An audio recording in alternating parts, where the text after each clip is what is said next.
था लगभग 3 घंटे का पूरा दरिंदगी का वीडियो। संजय राय ने रोते हुए सीबीआई के हाथों सौंपा पूरा का पूरा मामला। एक के बाद एक सभी कड़ियों से उठ चुका है पर्दा। कड़ियों के खुलने के बाद सीबीआई की भी आंखें हुई नम। संदीप घोष सहित 7 लोगों के नाम केस में आए सामने। कोलकाता के कई बड़ी हस्तियां भी शामिल हैं इस मामले को लेकर के। जी हां, कोलकाता डॉक्टर केस से जुड़ी इस वक्त सीबीआई के हाथ बहुत बड़ा एक सक्सेस लग चुका है। बता दें कि बीते कई दिनों से सीबीआई लगातार पॉलीग्राफ टेस्ट और कई जगह पर दबिश मार रही थी, जिसके बाद अब सीबीआई के हाथ कोलकाता पुलिस को दिया गया एक बहुत अहम सुराग मिलने के बाद संजय रॉय ने उस रात में फ़ोन में रिकॉर्ड किया सबसे अहम सबूत दे दिया है, जो कि उस पूरी हैवानियत को साफ कर चुका है और मामला पूरी तरह से खुल चुका है। सीबीआई ने इस मामले को लेकर के पूरा खुलासा करते हुए सीबीआई की आंखें खुद भी नम हो चुकी हैं, क्योंकि इस मामले में अब तक की जो दरिंदगी बताई जा रही थी वो बहुत कम थी। जो वीडियो में सामने आ चुका है उसे देखने के बाद आपकी आंखें भी फटी की फटी रह जाएंगी और इस वीडियो के सामने आने के बाद वास्तव में जो अब तक कयास लगाए जा रहे थे, जो अब तक खुलासे हुए थे, उन पर एक बहुत बड़ा क्वेश्चन मार्क लग चुका है, क्योंकि यह पूरा का पूरा मामला उलट चुका है और कोलकाता पुलिस के हाथों कोलकाता की कई बड़ी हस्तियों के नाम सामने आ चुके हैं।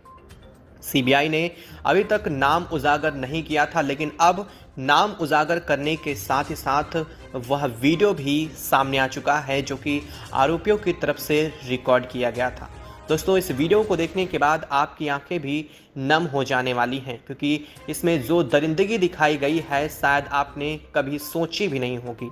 और देश की वह बिटिया जिसका न्याय का इंतजार पूरा देश कर रहा है, कोलकाता सहित पूरे देश में जिसको लेकर के रोष है, हर एक इंसान, हर एक लोग जानना चाहता है कि आखिर उस दिन उस बिटिया के साथ क्या हुआ था।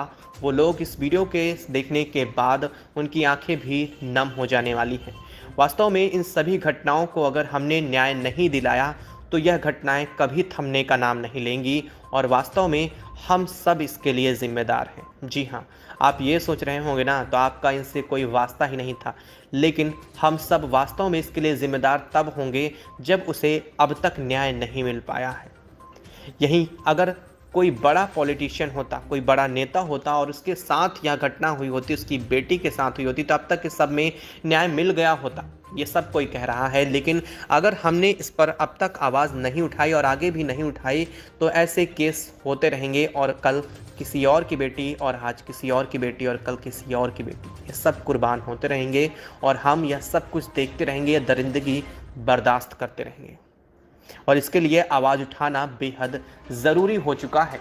इसलिए कमेंट बॉक्स में लिख करके यह बात ज़रूर साबित करें कि आप इस मामले में न्याय चाहते हैं और ज़्यादा से ज़्यादा लोगों को यह वीडियो आज ज़रूर शेयर करें, ताकि वो लोग भी समझ सकें कि इस पूरे मामले में वास्तव में सीबीआई के हाथों क्या लग चुका है और क्या क्या चीज़ें उस दिन हुई थी, ताकि लोग समझ सकें कि हैवानों ने क्या क्या किया था उस दिन उस बेटी के साथ।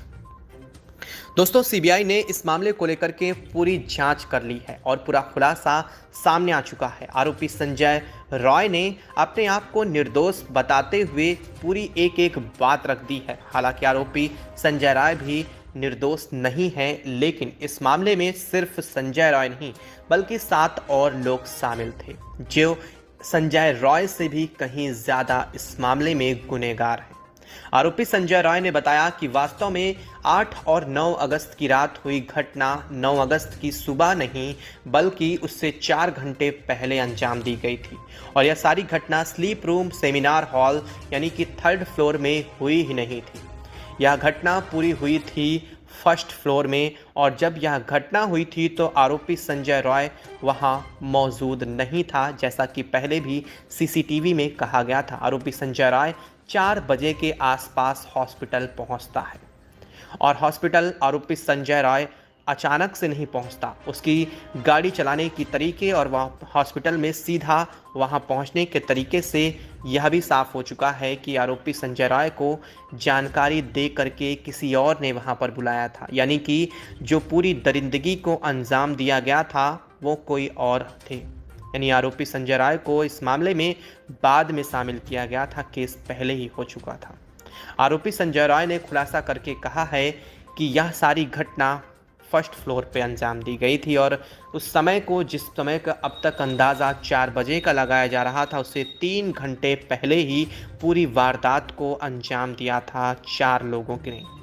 और इन 4 लोगों ने सबसे पहले वहां पर पीड़िता बिटिया को लेकर के गए और इसके साथ ही वहां पर उसे पहले बहुत गलत तरीके से टॉर्चर किया गया। उसके बॉडी में एक एक जख्म के निशान बता रहे हैं, उसे पूरे जगहों पर घसीटा गया, उसके सर को फोड़ दिया गया, उसके सर को चूर कर दिया गया, उसकी आंखों को फोड़ने की कोशिश तक की गई, जिससे उसके चश्मा उसकी आंखों में घुस गया। आप समझ सकते हैं कि गला दबाने की हद एक गला तक सीमित होती है, लेकिन यहाँ वो हद गले तक नहीं बल्कि गले की कॉलर बोन, यानी कि अगर गले के नीचे आप अपना हाथ लगाते हैं तो जो हड्डी सबसे मजबूत दिखती है उसे कॉलर बोन हड्डी बोलते हैं, वो हड्डी तक तोड़ दी गई थी। यानी कि किस हद तक और कितनी ताकत के साथ यह दरिंदगी को अंजाम दिया गया था। इसके बाद हर एक बॉडी पार्ट को नोचने के निशान, और जिस तरह से उसकी टांगों का एंगल 90 डिग्री किया गया था, दोनों पैरों के बीच एंगल, आप समझ सकते हैं टांगे फाड़ने तक की कोशिश की गई थी। और यह दरिंदगी सिर्फ इस संजय राय आरोपी ने नहीं, बल्कि इससे पहले ही सीबीआई ने अपनी जो रिपोर्ट दी थी उसमें भी साफ कर दी थी। लेकिन आखिर यह दरिंदगी हुई क्यों? अब इस बात का खुलासा संजय राय ने भी कर दिया है। संजय राय को हॉस्पिटल आरजेकर के बारे में बहुत कुछ पता था और हॉस्पिटल आरजेकर में जो चल रहा था उस बात की जानकारी डॉक्टर बिटिया को लग चुकी थी। आरोपी संजय राय ने बताया है कि आरजेकर हॉस्पिटल में अंगों की तस्करी से लेकर के यौन उत्पीड़न सहित कई चीज़ों, ड्रग्स और इन सब चीज़ों की तस्करी और यहाँ पर गलत काम होते थे। और यह गलत काम आज से नहीं बल्कि काफ़ी लंबे समय से होते थे, जिसके सबूत संदीप घोष सहित कई लोगों के घर से बरामद किए जा चुके। और इस बात की जानकारी डॉक्टर बिटिया को लग चुकी थी, जिसको लेकर के उसने अपनी आवाज़ उठाने की कोशिश की थी। हालांकि इस बात की जानकारी और भी पहले कई लोगों को लग चुकी थी, लेकिन किसी ने आवाज़ उठाने की हिम्मत नहीं की थी। और जिसने आवाज़ उठाई वो डॉक्टर बिटिया थी और उसने कहा था कि यह सब कुछ अगर नहीं बंद होता है तो वो जल्द ही इस मामले की कंप्लेन बड़े दर्जे पर करेगी। और इसी वजह से उसे एक लंबे समय से टॉर्चर किया जा रहा था, उसे हर संभव तरीके से उसकी इंटर्नशिप पूरी करने से रोका जा रहा था। 26-26 घंटे की ड्यूटी लगाई जा रही थी और उसे ड्यूटी के बीच में भी से टॉर्चर किया जा रहा था और यह टॉर्चर लंबे समय से चल रहा था। इसके बावजूद इस बात की भनक किसी को नहीं लगी थी, क्योंकि वास्तव में संजय राय कोलकाता पुलिस का आदमी था। रिपोर्ट करे भी तो किससे करें, बात रखे भी तो किसके सामने रखें, जब इस मामले में सिर्फ कुछ लोग नहीं बल्कि कोलकाता के कई बड़े राजनीतिक लोगों के नाम भी सामने आते हैं। जब आरजेकर हॉस्पिटल में कोलकाता हॉस्पिटल के लोग और कोलकाता के कई बड़े लोग शामिल हैं तो आखिर यह बात कहां तक पहुंचती। और इसी वजह से ये बिटिया डॉक्टर को पता था कि उसकी बातें दबाने की पूरी कोशिश होगी और यही चीज़ को अंजाम दिया गया था। वास्तव में जब कोलकाता में जब यह मामला हुआ तब तक यही बताने की कोशिश की जा रही थी आरोपी संदीप घोष की तरफ से। जी हाँ, आरोपी संदीप घोष भी है और इसीलिए मैंने उसे आरोपी संदीप घोष कहा है, क्योंकि यह आरजेकर हॉस्पिटल का प्रिंसिपल तब तक था जब तक यह पूरी घटना को अंजाम दिया गया था। और घटना के अगले ही दिन आरोपी ने अपने हॉस्पिटल के प्रिंसिपल पद से इस्तीफा दे दिया था। वजह साफ है कि संदीप घोष ने पहले इस पूरे मामले को सुसाइड करार देने की कोशिश की, लेकिन जब तक उसने सुसाइड करार घोषित करने के लिए 2 डॉक्टरों को पूरे में बात फैलाने के लिए लगाया, तब तक यह बात और उसकी शरीर का एक एक दर्द, एक एक हिस्सा बता रहा था कि बात कुछ और थी।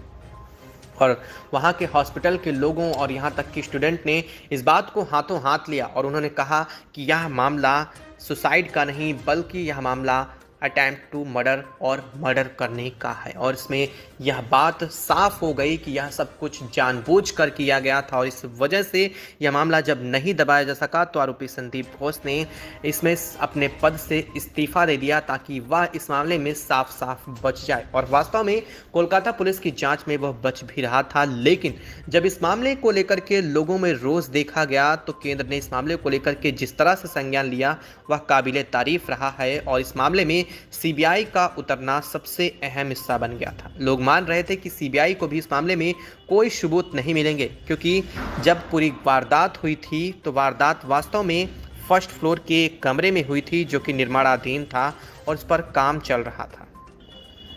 और यह माना जा रहा था कि इसको हटाने के बाद तुरंत यहाँ पर एक रिनोवेशन के नाम पर इस कमरे को तुरंत साफ सफाई और सबूतों को मिटा दिया जाएगा। और वास्तव में किया भी ऐसा गया।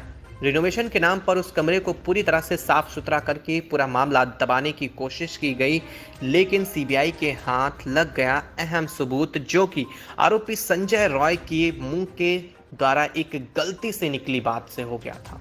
और जैसे ही यह बात आरोपी संजय रॉय के मुंह से गलती से निकली, यह बात